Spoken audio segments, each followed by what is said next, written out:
আসসালামু আলাইকুম, আমি তাফসীর আহমেদ। ওয়েলকাম টু আমাদের ক্লাসরুম। পার্টনারশিপ অ্যাকাউন্টিং এর অ্যাডমিশন পর্বে আপনাদের স্বাগতম। এটি আমাদের অষ্টম পর্ব। ইতিপূর্বে আমি সপ্তম পর্ব পর্যন্ত আলোচনা করেছি। ভিডিওটির ডেসক্রিপশনে আমি লিঙ্কগুলো দিয়ে দিব। যারা স্টিল আমার দেখেন নাই তারা অবশ্যই দেখে নেবেন। আর যারা আমার চ্যানেলটি সাবস্ক্রাইব করেন নাই অবশ্যই সাবস্ক্রাইব করে নেবেন। এখনো সাবস্ক্রাইব করার প্রয়োজন নেই, ভিডিওটি আগে শেষ করুন, ভালো লাগলে সাবস্ক্রাইব করবেন অবশ্যই। সো আমরা আজকে অষ্টম পর্বের একটা অঙ্ক দেখে নিব। So let's get started. স্ক্রিনে দেওয়া আছে। সো এখানে অঙ্কটা বলা আছে প্রবলেম 15। তো বুঝে যাচ্ছে ইতিপূর্বে আমরা 14টি অঙ্ক আলোচনা করে ফেলেছি। তো অবশ্যই 14টি প্রথম পর্ব থেকে শেষ সপ্তম পর্ব পর্যন্ত অবশ্যই দেওয়া আছে, আপনারা অবশ্যই ওইখান থেকে দেখে নেবেন। আমি আজকে 15 নম্বর অঙ্কটি করব। So let's get started. A and B are partners of Messrs. Sen and Das Company, whose balance sheet as at 30th September 2014 is given value. So asset and liability দেওয়া আছে, অর্থাৎ আমাদের সচরাচর ব্যালেন্স শিট অ্যাসেট লায়াবিলিটি দেওয়া থাকে। So asset পাশে asset আছে এবং লায়াবিলিটি পাশে লায়াবিলিটি আছে, প্লাস ক্যাপিটাল দেওয়া আছে। সো এ অ্যান্ড বি এর ক্যাপিটাল দেওয়া আছে, টোটাল ক্যাপিটাল দেওয়া আছে 50,000। They agreed to admit C into partnership on the following basis. নিচের শর্ত অনুসারে তারা সি কে নতুন পার্টনার হিসেবে নিবে। সো আমরা শর্তগুলো একটু দেখে নিব। ফার্স্ট বলা আছে, এতে বলা আছে সি ইজ টু পে টাকা 10,000 for goodwill on cash for his 1/3 share. Goodwill বাবদ সি নতুন পার্টনার তার 10,000 টাকা দিতে হবে, আর বিনিময়ে সে পাচ্ছে 1/3 শেয়ার পেয়ে যাবে। And is to credited with the value of following asset brought in. নিচের অ্যাসেটগুলো তাকে আরো নিয়ে আসতে হবে। গুডউইল টাকা 2,500, ফার্নিচার টাকা 500, ইনভেন্টরি টাকা 5,000, অ্যাকাউন্ট রিসিভেবল টাকা 4,500। সো এই সম্পদগুলো সে নিয়ে আসতে হবে। তো মূলত তার গুডউইল বাবদ দিতে হবে 10,000 টাকা এবং ক্যাপিটাল বাবদ নিচের সম্পদগুলো নিয়ে আসতে হবে। সো আমরা জানি যে নতুন পার্টনার যদি অ্যাডমিশনের সময় গুডউইল নগদ টাকা নিয়ে আসে, তখন সেটা আমরা প্রিমিয়াম ফর গুডউইল মেথড আমরা কাউন্ট করি। সো আমরা এখানে বুঝে নিচ্ছি যে premium for goodwill method. So then আরো কিছু তথ্য বলা আছে। Plant and machinery is to be rebuild টাকা 13,000। সো প্লান্ট এন্ড মেশিনারি নতুন করে বিল্ড করতে হবে, রিবিল্ড করতে হবে, পুনর্মূল্যায়ন করতে হবে। টাকা কত? 13,000। সো উপরে তথ্য দেওয়া আছে প্লান্ট এন্ড মেশিনারি 10,000 ছিল, এটাকে নতুন করে রিবিল্ড করতে হবে 13,000। দ্যাট মিনস 3,000 টাকা বাড়াতে হবে। C and B are allowed to withdraw in cash so as to leave their capital in proportion their profit and sharing ratio. Okay, fine.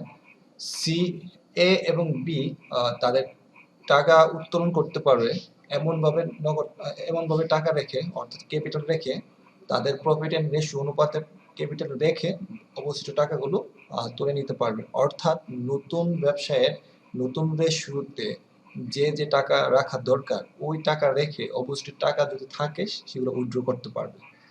আর যদি ঘাটতি থাকে অবশ্যই নিয়ে আসতে হবে। সো আমরা একটু দেখে নিই।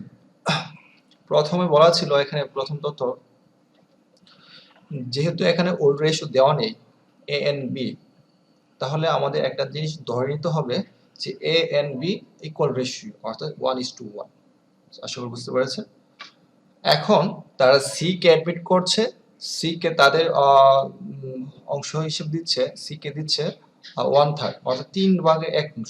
সো পার্টনার 3 হচ্ছে 3/1 যদি সি পায়, তার 3/2 হচ্ছে A and B. So 3/2 A and B, তার মানে 3/1 এ, 3/1 বি, 3/1 সি, অর্থাৎ সবার সমান রেশিও নতুন ব্যবসার মধ্যে।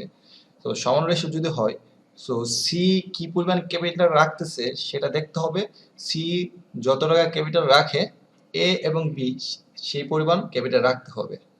অর্থাৎ সি যদি 10,000 টাকা নতুন হিসেবে ক্যাপিটাল নিয়ে আসে তাহলে আমরা এ এবং বি 10,000 টাকা করে রাখতে হবে।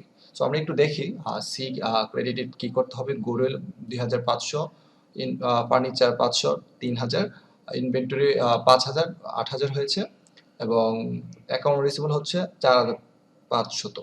তো টোটাল হচ্ছে 12,500। দ্যাট মিনস এ এবং এন্ড বি কে 12,000 করে ক্যাপিটাল রাখতে হবে। 12,000 উপরে যদি তাদের ক্যাপিটাল থাকে এগুলো উইথড্র করতে হবে, আর 12,000 টাকার কম যদি ক্যাপিটাল থাকে সেগুলো নিয়ে আসতে হবে তারা পার্সোনালি। সো আশা করি আপনারা বুঝতে পেরেছেন।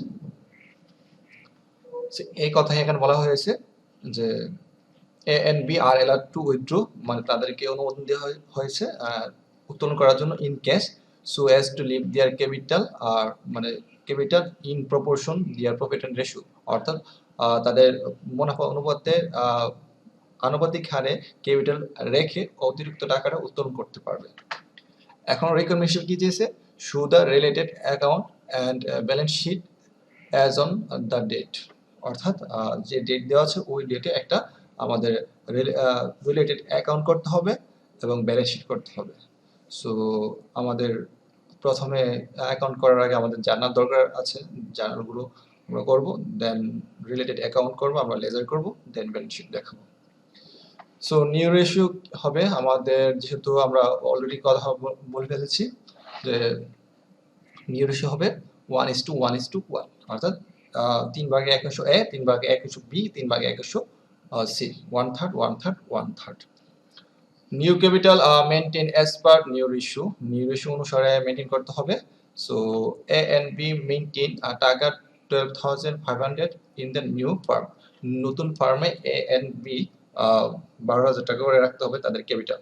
সো আশা করি বুঝতে পেরেছেন। সো আমরা ইতিমধ্যে জেনে গিয়েছি এই সি তার ক্যাপিটাল হিসেবে নিয়ে এসেছে 12,500 টাকা। সো 500 টাকার সম্পদ নিয়ে এসেছে।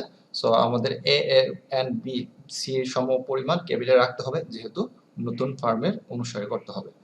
সো 12,500 টাকা তাদের ক্যাপিটাল হিসেবে রাখতে হবে। সো আমরা প্রথমে দেখে নিব, যেহেতু সে প্রিমিয়াম ফর গুডউইল হিসেবে নিয়ে এসেছে, প্রথম আমরা 1/1 জার্নাল দেব, যে পরিবর্তনগুলো ঘটেছে সেগুলো জার্নাল দিব।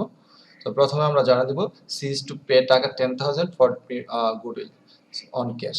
সো নতুন পার্টনার তাদের নতুন পার্টনার প্রিমিয়াম ফর গুডউইল হিসেবে 10,000 টাকা নতুন করে দিবে। এই টাকাটা আমরা জার্নাল দিতাম কিভাবে, দুইটা জার্নাল দিতাম। একটা প্রথম জার্নাল দিতাম কেএসডিবি প্রিমিয়াম ফর গুডউইল ক্রেডিট দিতাম, আর দ্বিতীয় জার্নাল দিতাম premium for goodwill debit old partners capital credit. So প্রথম জার্নালে প্রিমিয়াম ফর গুডউইল ক্রেডিট করতাম, দ্বিতীয় জার্নালে প্রিমিয়াম ফর গুডউইল ডেবিট করতাম। So ultimately premium for goodwill ব্যালেন্সটা নেই। সো আমরা দুইটা জার্নাল দিতাম এইভাবে। সো আজকে আমরা নতুন করে শিখব কিভাবে একটি জার্নালের মাধ্যমে শেখা যায়, অর্থাৎ প্রিমিয়াম ফর গুডউইল আমরা ক্রেডিটও করব না, দ্বিতীয় জার্নাল ডেবিটও করব না, এটা করার কোনো প্রয়োজন নেই। প্রথম জার্নাল থেকে ক্যাশ ডেবিট আর দ্বিতীয় জার্নাল থেকে ওল্ড পার্টনার্স ক্যাপিটাল ক্রেডিট, এই দুইটা অংশ নিয়ে একটা জার্নাল দিয়ে দেব।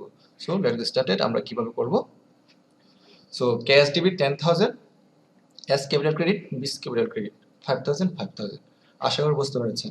অর্থাৎ এই 10,000 টাকা to record premium for goodwill brought in by C credited to A and B in equal ratio. Equal ratio বলতে আমাদের যেহেতু রেশিও দেওয়া নেই, তাহলে তাদের সমান রেশিও অনুপাতে বন্টন করে দিতে হবে। তো যেহেতু 10,000 টাকা সি নিয়ে এসেছে, এই টাকা তো আমরা জার্নাল দিতাম, প্রথম জার্নাল দিতাম সাধারণ আগের নিয়মে জার্নাল দিতাম, দুইটি জাবেদা দিতাম। একটা দিতাম হচ্ছে আমরা ক্যাশ ডেবিট আর প্রিমিয়াম ফর গুডউইল ক্রেডিট দিতাম, দ্বিতীয় জার্নাল দিতাম premium for goodwill debit old partners capital credit. So premium for goodwill প্রথম জার্নালে আমাদের ক্রেডিট হচ্ছে, দ্বিতীয় জার্নালে ডেবিট হচ্ছে, ডেবিট ক্রেডিট কাটা গেলে আর এর ব্যালেন্স থাকতেছে না। সো এটা আমাদের জার্নাল বাড়িয়ে কি লাভ। সো আমরা প্রথম দিকে এটা কেটে দিলাম। সো আমাদের প্রথম জার্নালে ক্যাশ ডেবিট, আর যেহেতু টাকাটা বন্টন হবে ওল্ড পার্টনারদের মধ্যে, so partner Capitals credit. So আমরা ক্যাশ ডেবিট করেছি 10,000, A's capital credit, B's capital credit 5,000, 5,000 করে বন্টন করে দিয়েছি 10,000 কে। আশা করি বুঝতে পেরেছেন। দেন সি ক্যাপিটাল বাবদ নিয়ে এসেছে, ভ্যালুড সম্পদ নিয়ে এসেছে, গুডউইল নিয়ে এসেছে। এটা হচ্ছে প্রিমিয়াম না, এটা আলাদা একটা গুডউইল সে সম্পদ হিসেবে নিয়ে এসেছে, গুডউইল নিয়ে এসেছে 2500। আপনারা এই 10,000 আর 2500 গুডউইলকে একত্রিত গুডউইল মনে করবেন না, সেটা ছিল বক্সিস ছিল। 10,000 ছিল এ এবং বির জন্য বক্সিস ছিল, আর এটা অ্যাকচুয়াল গুডউইল নিয়ে এসেছে কত 2500। সো 2500 গুডউইল বাবদ নিয়ে এসেছে, ফার্নিচার নিয়ে এসেছে 500, ইনভেন্টরি 5000, অ্যাকাউন্ট রিসিভেবল 4500। সো সবগুলো সম্পদ, সকল সম্পদ ডেবিট করতে হবে আর সিস ক্যাপিটাল ক্রেডিট করতে হবে। সো আমরা সেকেন্ড জার্নালে জানা দেব, goodwill debit 2500, furniture 500, stock in trade অথবা ইনভেন্টরি আমরা দিতে পারি, সমস্যা নেই, 5000, অ্যাকাউন্ট রিসিভেবল 4500, আর সমস্ত সম্পদগুলো যোগ করে 10,500 C's capital credit, to record C's capital. আশা করি আপনারা বুঝতে পেরেছেন। দেন আমরা যেহেতু আমরা এটা জানা দিয়ে দিয়েছি, আমরা সেকেন্ড অপশন যাব। Plant and machinery is to revaluate at টাকা 13,000। সো প্লান্ট অ্যান্ড মেশিনারিকে পুনর্মূল্যায়ন করতে হবে 13,000 টাকায়। সো এখানে আমরা আগের তথ্য দেওয়া ছিল, প্লান্ট অ্যান্ড মেশিনারি ছিল 10,000, সো নতুন করে মূল্যায়ন করতে হচ্ছে 13,000, দ্যাট মিনস 3,000 টাকা বাড়িয়ে দিতে হচ্ছে। সো আমরা দ্বিতীয় তথ্য অনুসারে কোনো সম্পদ বা দায়, একটি সম্পদ বৃদ্ধি পেয়েছে আর কোনো সম্পদ বৃদ্ধি পায়নি বা হ্রাস পায়নি, অন্য কোনো দায় নেই আর বৃদ্ধি পেয়েছে বা হ্রাস পেয়েছে এমন কোনো তথ্য দেওয়া নেই। সো আমাদের অতিরিক্ত অ্যাডিশনাল ইনফরমেশন পর্যন্ত শুধু একটা সম্পদ বৃদ্ধি পেয়েছে। তো আমরা সাধারণত সম্পদ বৃদ্ধি পেলে জানা দিতাম সম্পদগুলো ডেবিট, রেগুলেশন ক্রেডিট, তারপর রেগুলেশন ব্যালেন্সটা মূলধন ওল্ড পার্টনার্সের মধ্যে ডিস্ট্রিবিউশন করে দিতাম। সো আজকে আমরা এই কাজটা করব না, আমরা যেহেতু একটা সম্পদ বৃদ্ধি পেয়েছে, রেগুলেশন অ্যাকাউন্ট আমরা খুলবো না, আমরা জাস্ট এখানে ওই সম্পদটা ডেবিট করে দেব আর ওল্ড পার্টনার্স ক্যাপিটাল ক্রেডিট করে দেব। যদি আমরা আগের সিস্টেম দিতাম, কি কি দিতাম, প্রথম জানা দিতাম প্রথম জানা দিতাম plant and machinery debit, regulation credit. যেহেতু আর ব্যালেন্স নাই, যেহেতু রেগুলেশন ক্রেডিট ব্যালেন্স হয়েছে, এই রেগুলেশনকে আমরা কি করতাম, আমরা regulation debit old partners capital credit করতাম। সো প্রথম একবার ক্রেডিট হয়েছে, আবার ডেবিট হচ্ছে, এই ডেবিট ক্রেডিট মিলে তো কাটাকাটি হয়ে যাচ্ছে। সো আমরা রেগুলেশন অ্যাকাউন্ট না খুলে সরাসরি আমরা সম্পদটা বাড়িয়ে দিব আর ওল্ড পার্টনার্স ক্যাপিটাল ক্রেডিট করে দেব। সো এখানে কত 13,000, কত টাকা বৃদ্ধি পেয়েছে 3,000। আমাদের আগে তথ্য দেওয়া ছিল 10,000, নতুন করে রিভ্যালুয়েট করতে হবে 13,000, দ্যাট মিনস আর 3,000 টাকা বাড়াতে হবে। এই 3,000 টাকার জন্য আমরা জানা দিব প্ল্যান্ট অ্যান্ড মেশিনারি ডেবিট 3,000, এসকিউএল ক্রেডিট, বিস্কিউএল ক্রেডিট 50-50 করে বন্ডেল করে দিব, অর্থাৎ 1,500 to record profit on revaluation of plant and machinery credited A and B in equal ratio, সমান অনুপাতে।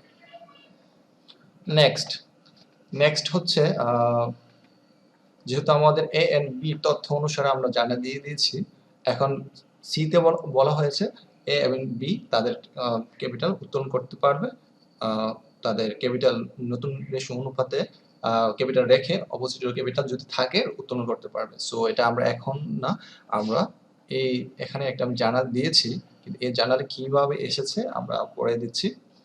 সো এটা আমরা ক্যাপিটাল অ্যাকাউন্ট থেকে দিব। সো আমরা ক্যাপিটাল অ্যাকাউন্ট কিভাবে করে আমরা অবশ্যই জানি। সো প্রথমে আমরা ব্যালেন্স বিডি নিব। ব্যালেন্স বিডি কোথায় দেওয়া আছে, আমাদের ব্যালেন্স শিটে প্রথম তথ্যে দেওয়া আছে ব্যালেন্স বিডি ক্যাপিটাল এনপি 15,000 10,000 আমরা বসাবো। ব্যালেন্স বিডি এর গড়ে 15,000, বি এর গড়ে 10,000 বসিয়েছি, এবং আর ক্যাপিটাল কোথায় আছে আমরা দেখব। আর ক্যাপিটাল এখানে আছে। সো এখানে ক্যাপিটাল ক্রেডিট আছে এ এবং বি ক্যাপিটাল আছে 5,000। আমরা ক্রেডিট পাশে জার্নালের যে ক্রেডিট পাশে আছে লেজারের ক্রেডিট পাশে নিব, কিন্তু আমরা বিপরীত নামটা লিখে নিতে হয়। সো আমরা লিখব ক্যাশ লিখে ক্রেডিট পাশে এ এর গড়ে 5,000, বি এর গড়ে 5,000। সো আমরা এখানে ক্যাশ লিখেছি, এ এর গড়ে 5,000 লিখেছি, বি এর গড়ে 5,000 লিখেছি। আশা করি বুঝতে পেরেছেন। দেন ক্যাপিটাল আছে সিস ক্যাপিটাল ক্রেডিট 12,500, কিন্তু আমরা জানি ডেবিট নামগুলো লিখে নিতে হয়। সো ডেবিট পাশে যে নামগুলো আছে গুডউইল বাবদ লিখবো 2,500, ফার্নিচার বাবদ লিখবো 500, স্টক হিসেবে লিখবো 5,000, তারপরে অ্যাকাউন্ট রিসিভেবল হিসেবে লিখবো 4500। সো এই তথ্যগুলো আমরা লিখবো ক্রেডিট পাশে, আর নামগুলো দিব ডেবিট পাশে নামগুলো। সো আমরা গুডউইল বাবদ লিখবো সির করে 2500, ফার্নিচার গুড হিসেবে লিখবো 500, স্টক ট্রেড লিখবো 5000, অ্যাকাউন্ট রিসিভেবল হিসেবে লিখবো AR সংক্ষেপে অ্যাকাউন্ট রিসিভেবল 4500। এই চারটা আইটেম আমরা এখানে ক্রেডিট পাশে লিখেছি, কিন্তু নামগুলো লিখেছি ডেবিট পাশে। আশা করি বুঝতে পেরেছেন। আলটিমেটলি সবগুলো যোগ করলে আমাদের 12500 হবে। দেন আমাদের আছে আর ক্যাপিটাল ক্রেডিট পাশে আছে এস ক্যাপিটাল ক্রেডিট আছে, বি ক্যাপিটাল ক্রেডিট আছে, কিন্তু নামটা আমরা লিখবো যে টাইটেলে দেব plant and machinery. So plant and machinery আমরা লিখে প্ল্যান্ট এন্ড মেশিনারি সংক্ষেপে লিখেছি। ক্রেডিট পাশে লিখতে হবে, ডেবিট পাশের নামটা লিখে ক্রেডিট পাশে বসাতে হবে 1500। এই আমাদের এই টাকাটা 1500 এর পর বসিয়েছি, বিল পর বসিয়েছি। এখন আমাদের এই তথ্য অংশ বসানো শেষ, এই তথ্যটা আমরা পরে দেব। সো আমাদের তথ্য অনুসারে বসিয়েছি, যা বসে সবগুলো যোগ করলে আমরা ক্রেডিট পাশে যোগ করলে 15000, 5000, 20000, 20000, 1500 হচ্ছে 21500, এখানে হচ্ছে 10000 আর 5000, আর এখানে আছে 1500। আলটিমেটলি যোগ করলে 16500, আর এই সবগুলো যোগ করলে 12500। তো 12500, 16500, 21500 এ এন্ড বি টাকা পেয়ে গেছি। সো আমরা বলা হয়েছিল সবার মূলধন সমান রাখতে হবে, অর্থাৎ নতুন রেশো অনুসারে। যেহেতু সির ক্যাপিটাল 12500, বির ক্যাপিটাল 12500 হবে এবং এর ক্যাপিটাল 12500 হবে। সো আমরা এ টাকা রাখতে হবে আর অবশিষ্ট টাকাগুলো তুলে নিতে হবে। সো আমরা এখানে দেখতে পাচ্ছি যে এ এবং এন্ড বির 12500 টাকা বেশি আছে। কত টাকা বেশি আছে? এর আছে 4000 বেশি আছে, আর বি এর আছে 9000। সো আমরা এই কাজটা কি করব? এই কাজটা অর্থাৎ এ এবং বি, এ ব্যবসা থেকে 9000 তুলে নিবে, বি ব্যবসা থেকে 4000 তুলে নিবে, যত টাকা বেশি আছে 12500 তুলনায়। সো আমরা ব্যালেন্স সিডি হিসেবে রেখে দিব 12500, 12500, 12500। সো 12500 যদি রেখে দিই ক্যাপিটাল হিসেবে, আর বাকি টাকা তো তুলে ফেলতে হবে। সো এর তো টোটাল ক্যাপিটাল ছিল 21500। সো 12500 যদি রেখে দিই তাহলে তুলে নিতে হবে 9000 টাকা। 21000 থেকে 12500 রেখে দিলে বাকি 9000 তুলে নিতে হবে। এবং বির ক্যাপিটাল আছে হচ্ছে 16500। যদি 12500 রাখতে হয়, অবশিষ্ট টাকা তুলে নিতে হবে। অবশিষ্ট টাকা কত টাকা তুলে নিতে হবে? 12500 টাকা রেখে 4000 টাকা তুলে নিতে হবে। যেহেতু ব্যবসাতে টাকাটা নিয়ে গেছে, তো আমাদের জার্নাল দিতে হবে A's capital debit, B capital debit, cash credit. যেহেতু ব্যবসা থেকে নগদ টাকা চলে গেছে, এবং এ এবং বির ক্যাপিটাল কমে যাবে যেহেতু ব্যবসা থেকে টাকাটা উইথড্র করে নিবে। সো আমাদের এর ক্যাপিটাল ডেবিট করতে হবে, বির ক্যাপিটাল ডেবিট করতে হবে, আর ক্যাশ ক্রেডিট করতে হবে 9000, 4000, যোগফল হচ্ছে আমার 13000। A's capital debit 9000, B capital debit 4000, and cash credit 13000। এই জার্নালটা আমরা এ এবং বি ব্যবসা থেকে নগদ টাকা তোলার কারণে আমরা জার্নালটা দিয়েছি। তো আশা করি বুঝতে পেরেছেন। সো এই জার্নাল ইফেক্টটা আমরা কিভাবে বসাবো? এর ক্যাপিটাল ডেবিট পাশে আছে, বির ক্যাপিটাল ডেবিট পাশে আছে।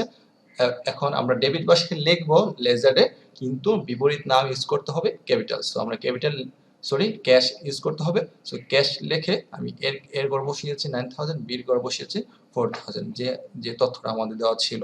আশা করি বুঝতে পেরেছেন। এটা আমি রেড মার্ক দিয়ে বুঝিয়ে দিয়েছি এই এন্ট্রিটা কিভাবে এসেছে। Hope that you understand. So আমাদের জার্নাল দেওয়া শেষ এবং এন্ড আমাদের ক্যাপিটাল অ্যাকাউন্ট শেষ। সো আমাদের আর যে তথ্য দেওয়া আছে আমাদের রিলেটেড অ্যাকাউন্ট করে ফেলেছি, এখন ব্যালেন্স শিট করতে হবে। সো ব্যালেন্স শিট আমাদের করতে হবে আমাদের আগের তথ্য অনুসারে যে তথ্যগুলো আছে ওইগুলো বসাবো। নতুন করে কি সম্পদ বেড়েছে এগুলো নেব, কি দায় বেড়েছে এইগুলো নেব, বা সম্পদ হ্রাস পেলে বিয়োগ করব, সম্পদ বৃদ্ধি পেলে যোগ করব, এগুলো আমার তথ্য দেখতে হবে। সো আগের প্ল্যান মেশারে ছিল 10,000, কিন্তু আমাদের তথ্য অনুসারে বলা হয়েছে যে 13,000 করতে হবে। দ্যাট মিনস 3000 বাড়িয়ে দিতে হবে। সো আমাদের প্ল্যান্ট মেশিনারি আমরা বসেছি, আগে 10,000 ছিল, 3,000 বাড়িয়ে 13,000 করেছি। Understand. Then furniture and fixture আমাদের 2500 দেওয়া ছিল, আগে ছিল, কিন্তু আমরা জানি ফার্নিচার নতুন করে যেহেতু সি নতুন করে ফার্নিচার এনেছি 5000, সো আগের 2500 সাথে এই 500 যোগ করলে আমার 3000 করে নিতে হবে। ফার্নিচার 2500 প্লাস 500 নিউ 500 যোগ করে আমার হয়েছে 3000।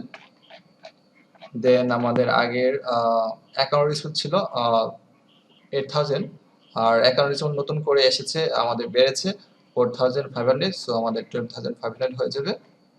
অ্যাকাউন্ট রিসিভ হলো 8000 সাথে 4500 যোগ করে আমাদের নতুন করে হয়ে গেছে 12500। আশা করি বুঝতে পেরেছেন। দেন আমাদের আছে আরো তথ্য দেওয়া আছে। ইনভেন্টরি আমাদের 20,000 আগে ছিল, নতুন করে ইনভেন্টরি বেড়েছে 5000 এখানে, সো আমাদের 25000 করে নিতে হবে। সো আমরা ইনভেন্টরি 20,000 প্লাস 5000 যোগ করে আমরা 25,000 পেয়েছি। দেন আমাদের আর আছে ক্যাশ অ্যাট ব্যাংক ব্যালেন্স, আগে 9500 ছিল, সো আমাদের নতুন করে গুডউইল বাবদ এসেছে 10,000, আর ক্যাশ আবার উইথড্র করেছে এ এন্ড বি সর্বশেষে 13,000 দুজন মিলে, সো এটা ম্যানেজ করে দিতে হবে। সো ক্যাশ ব্যালেন্স আগে 9500 ছিল, গুডউইল বাবদ আমাদের বাবদ টাকা এসেছে 10,000 যোগ করেছি, আর যেহেতু এন বি উইথড্র করে ফেলেছে 13,000, এটা মাইনাস করে দিতে হবে। আলটিমেটলি ব্যালেন্সটা আমাদের 6,500। সো আমাদের আর কোনো সম্পদ এখানে নেই, কিন্তু আমাদের এখানে গুডউইল ছিল, গুডউইল নতুন করে এসেছে 2,500, আর এই সম্পদগুলো তো অবশ্যই অ্যাডজাস্ট করে ফেলেছি। সো আমাদের গুডউইল বাবদ আছে 2,500 বসিয়েছি সবার উপরে। সম্পদগুলো সবগুলো যোগ করলে আমরা পেয়ে যাচ্ছি 62,500। আশা করি আপনারা বুঝতে পেরেছেন। এখন আমাদের লায়াবিলিটি পাশে দেখাতে হবে। সো লায়াবিলিটির পাশে আমাদের আগে তথ্য দেওয়া ছিল অ্যাকাউন্ট পেয়েবল 25,000, সো এখানে নতুন এডিশনাল তথ্য অনুসারে কোনো বাড়ে নাই বা হ্রাস করা হয় নাই, সো আমরা যা তথ্য দেওয়া ছিল তাই বসাবো, অ্যাকাউন্ট পেয়েবল 25,000। দেন আমাদের আর কোনো দায় নেই, সো ক্যাপিটাল আমরা এইগুলো বসাবো না, এগুলো আগের ব্যালেন্সে ছিল, সো আমরা ক্যাপিটাল বসাবো নিউ ক্যাপিটাল, অর্থাৎ ব্যালেন্স সিডি হিসেবে যা রাখা হয়েছে 12,500, 12,500 অ্যান্ড 12,500। সো আমরা ক্যাপিটাল হিসেবে লিখবো ক্যাপিটাল অ্যাকাউন্ট এ 12,500, বি 12,500, সি 12,500, সমস্ত ক্যাপিটাল যোগ করলে আমরা পেয়ে যাচ্ছি 37,500। 37,500 আর 25,000 যোগ করলে আমরা পেয়ে যাচ্ছি 62,500। আশা করি আপনারা বুঝতে পেরেছেন। যদি আমার লেসনটি ভালো লেগে থাকে অবশ্যই আমার চ্যানেলটি সাবস্ক্রাইব করবেন, আর যদি আমরা ইউটিউব থেকে দেখেন অবশ্যই সাবস্ক্রাইব করবেন, আর যদি পেজ থেকে দেখেন ফেসবুক পেজ থেকে দেখে থাকেন অবশ্যই ফেসবুক পেজটি অবশ্যই আপনারা লাইক এবং ফলো করবেন। অবশ্যই কমেন্টে জানাবেন লেসনটি কেমন লেগেছে, অবশ্যই শেয়ার করবেন আর আপনার বন্ধুদের সাথে। অবশ্যই আমাদের সাথে কানেক্টেড থাকার জন্য অবশ্যই আমাদের সাবস্ক্রাইব এবং ফেসবুক পেজ ফলো করে থাকবেন। আশা করি ধন্যবাদ।